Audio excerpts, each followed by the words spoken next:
Pero quisimos reservar una entrevista muy particular porque durante esta semana se conmemoró un nuevo aniversario del bombardeo a la Plaza de Mayo, ocurrido aquel 16 de junio de 1955. Como lo dijimos, un suceso que al día de hoy sigue pareciéndonos inexplicable, ¿no? Insólito, demencial. Pero hay quienes siguen manteniendo viva la memoria.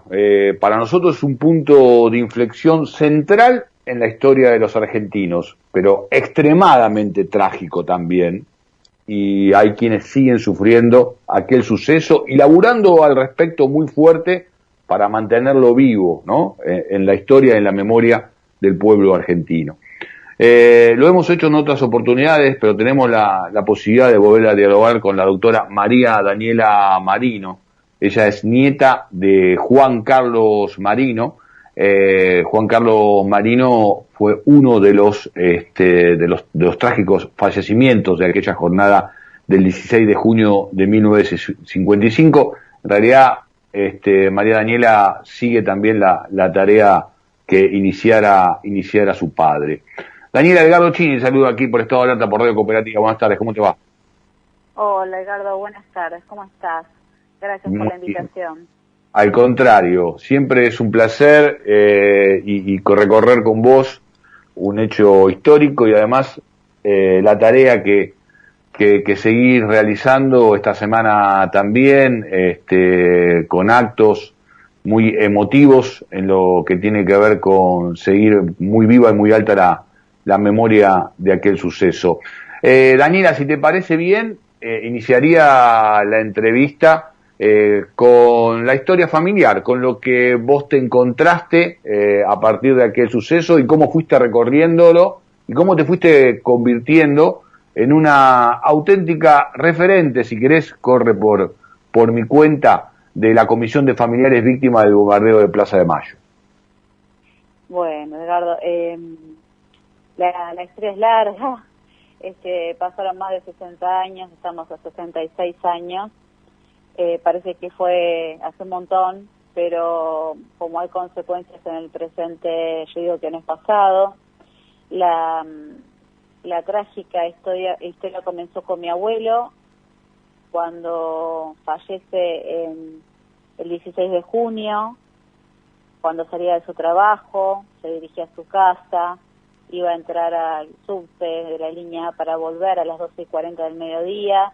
Ese día Perón había programado un acto en Plaza de Mayo donde iba a haber un desfile aéreo, porque unos días antes en el Corpus Christi, el 11 de junio, habían quemado la bandera nacional en un hecho confuso, había mucha oposición al gobierno, había un odio de clases bastante marcado por distintas medidas que Perón había adoptado, que afectaban ciertos sectores y ciertos intereses económicos.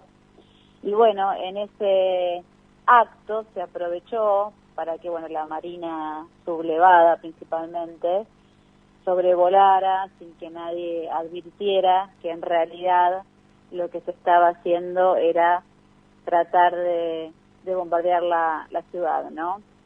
Entonces, en ese momento mi abuelo estaba desprevenido, justo comenzó la metralla, que abre el fuego y lo atraviesa por la espalda.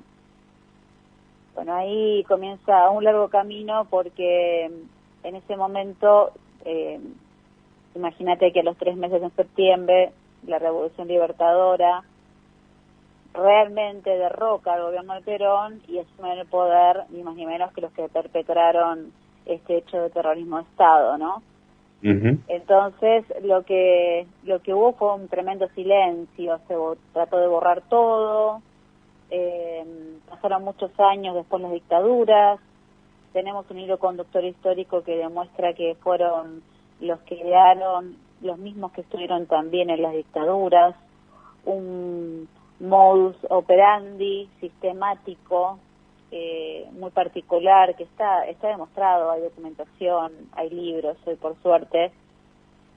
Y en ese entonces, cuando llega la democracia, mi papá primero con una comisión de otros otras víctimas de hechos de terrorismo de Estado, porque no había nombres, no había familiares, no había placas, no había monumentos, no había libros de historia sobre el 55, no había nada.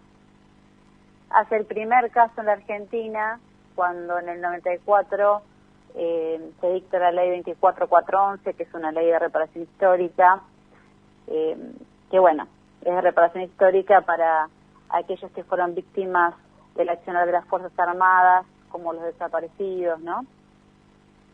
Bueno, entonces aparece un nombre, Juan Carlos Marino, que es mi abuelo. En el 2002, lamentablemente, mi papá fallece y yo tomo el caso, lo sigo en la Comisión Interamericana de Derechos Humanos y, bueno, un largo proceso. Hasta que en el 2000, vos cualquier cosa pregúntame, porque No, está bien. En el 2005 recién, por primera vez, tenemos un presidente que pide perdón al pueblo, Néstor Kirchner. En el 2008 recién tenemos un monumento. La comisión se forma a raíz de que encuentro no es que lo encuentro, sino me permitieron el acceso, no de una forma bastante inédita, sorprendente, esas causalidades, no casualidades de la vida, una mujer admirable que realmente se la jugó y me permitió ver parte de la causa que habían hecho contra el comandante Aníbal Olivieri al día siguiente de que fue el bombardeo, el 17 de junio, Perón hizo una causa sobre rebelión militar y ahí había muchísima información, entre ellos estaba una lista de fallecidos que habían sido llevados a la asistencia pública, donde encontramos a mi abuelo, una lista de muchísimos heridos y, bueno, llamando los apellidos más difíciles, buscando gente, ¿no? Encontramos otros familiares y entonces ahí se formó realmente la comisión de familiares. Uh-huh. Por eso y es que Daniela, en cierta forma, sí. este camino también, y vos recién lo decías, naturalmente, a veces uno es prisionero del lenguaje, pero fue llevando, encontrando, reencontrando con una verdad histórica, como vos recién lo definías, una suerte de hilo conductor, una suerte de modus operandi que tiene que ver con instrumentar una forma de gobierno para impedir un mejor y más justo desarrollo en lo que tiene que ver con la Argentina, en lo que tiene que ver con nuestro país. Este recorrido, yo la fecha que tengo es que el Senado de la Nación tardó casi medio siglo para terminar de declararlo en el 2002, el repudio específico al bombardeo de Plaza de Mayo, que obviamente había ocurrido el 16 de junio de 1955. Yo decía en la semana un hecho, donde no había una guerra civil,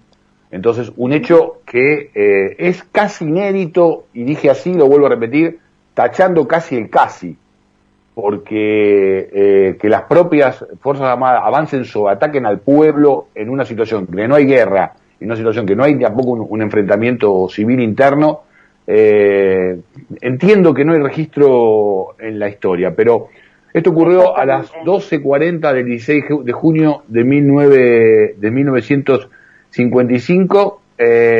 Lo que a mí también me gustaría compartir y que vos compartas con nuestros oyentes, ¿cómo te fuiste enterando vos? ¿Cómo fue la familia también involucrándose en toda esta situación? Bueno, como te conté, mi papá empezó, pero estaba solo, no había otras personas de 55. Vos imaginate la época, que los que lo hicieron fueron los que después estaban gobernando, entonces, claro, ¿a quién le ibas a reclamar? Pensá en la comunicación de aquel entonces, en que encontrar a tu familiar fallecido era bastante complicado también, porque esto que te digo, que suena muy mal, pero realmente fue así, es tal cual, es literal. En la asistencia pública había una montaña de gente fallecida, una montaña de cuerpos mutilados, irreconocibles, y cuando a veces decimos que había 50 chicos que se reconocieron por sus guardapolvos blancos, lo decimos porque estaban irreconocibles salvo por el guardapolvo. Entonces, realmente fue algo muy siniestro, muy macabro, porque se aprovechó un acto en la plaza. Es como decir, bueno, ahora cualquier gobierno que quiera hacer un acto y tiene una oposición y tuviésemos las fuerzas como para hacer algo semejante, aprovechasen que la gente está en la plaza para bombardear. Fue un día laboral, pleno mediodía, con un desfile aéreo, incluso se dijo por ahí un niño aparentemente, porque bueno, después subimos el nombre también, ahora no lo estoy recordando, pero mamá, mirá, van a tirar flores, porque se sabía que iba a haber un acto y por eso habían dado asueto en las instituciones, por eso mi abuelo en realidad quiso volver a su casa, se ve que estaba cansado y quería volver, y bueno, por eso lo sorprendió el ataque, ¿no? Otra gente pudo repararse, digamos, resguardarse, quiero decir, de la situación, pero muchos cayeron presos de la trampa. También hubo muchos heridos que han sido héroes que trataron de defender el gobierno democrático, ¿no? Granaderos.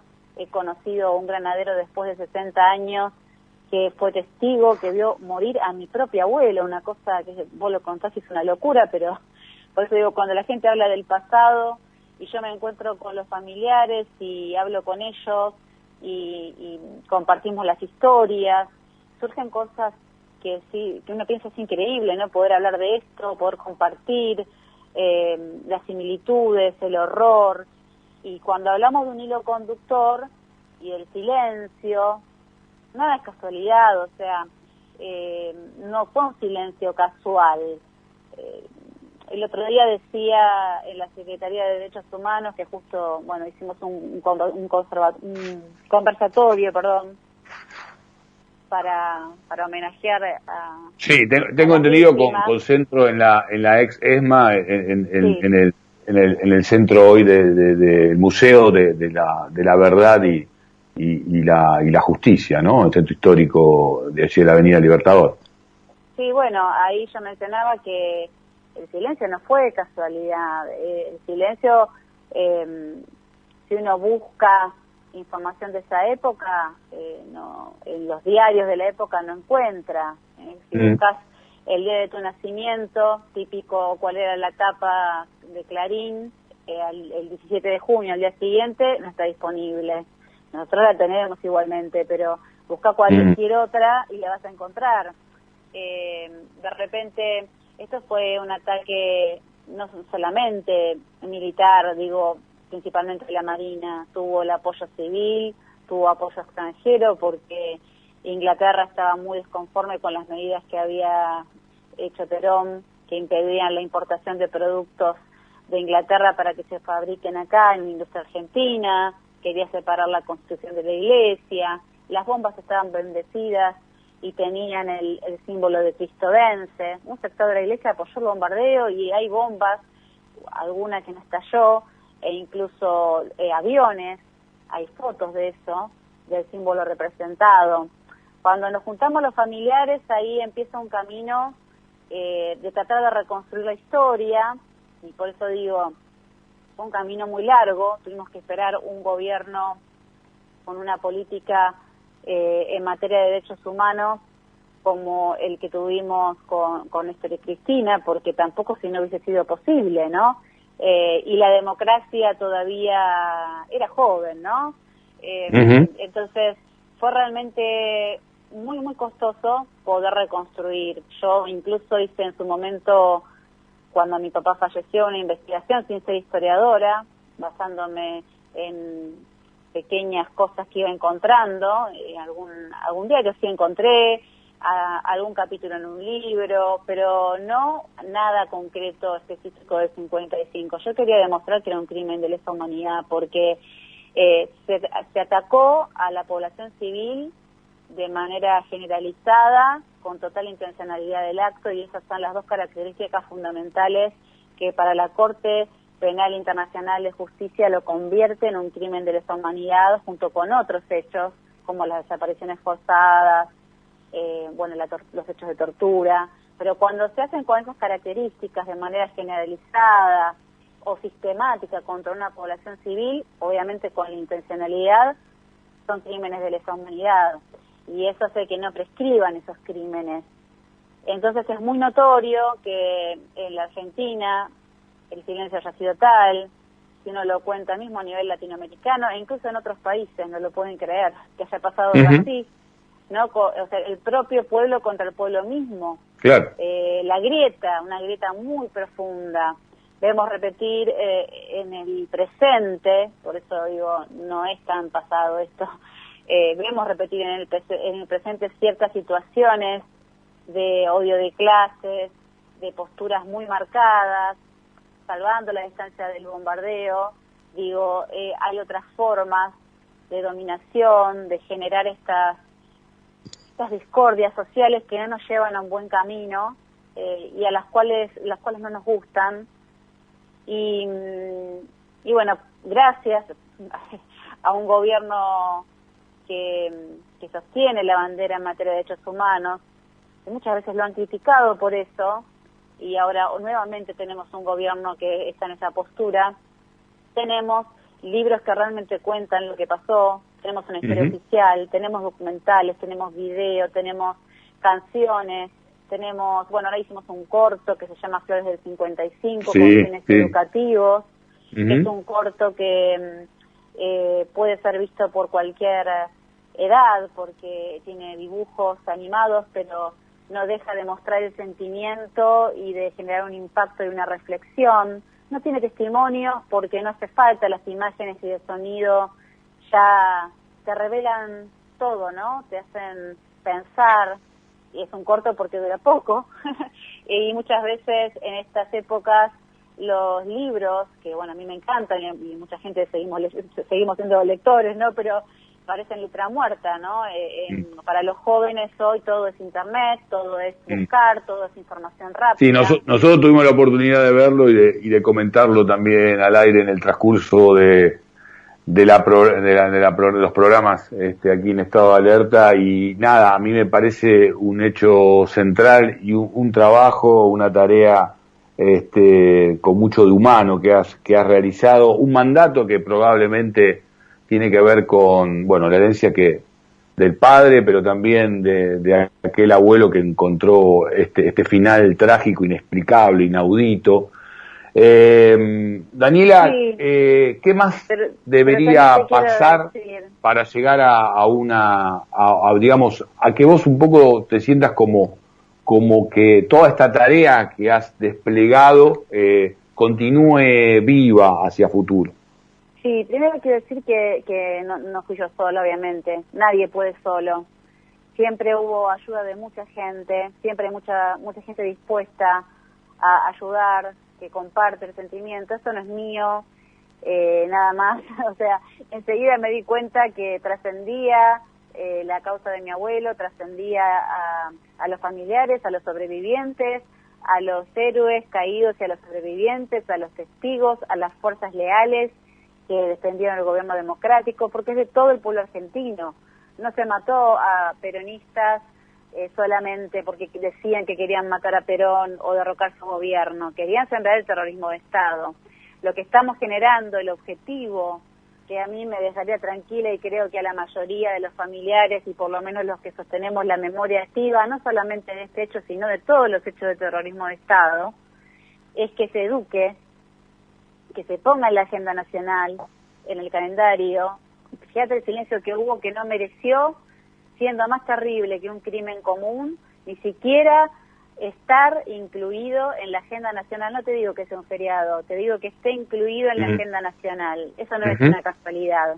Tenemos un proyecto de ley dando vuelta con eso, queremos que se incluya en la currícula, y tenemos una Secretaría de Derechos Humanos, respecto a la cual me saco el sombrero, Horacio Petraglia, además de que, bueno, lo que él representa, ¿no? Lo que él vivió, ¿quién mejor que él para entender este tipo de cuestiones familiares, de dolor, de identidad, de búsqueda?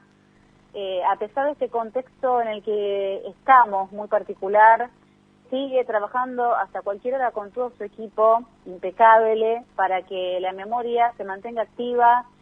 Y hoy podemos entrar a la página de la Secretaría y encontrarnos con un código QR, algo muy moderno realmente, ¿no? Porque tenemos un mural que se presentó ahí, que en el predio, y si entras al código QR te lleva a un recorrido educativo, encontrás el corto, encontrás información, encontrás qué se hizo durante todos estos años.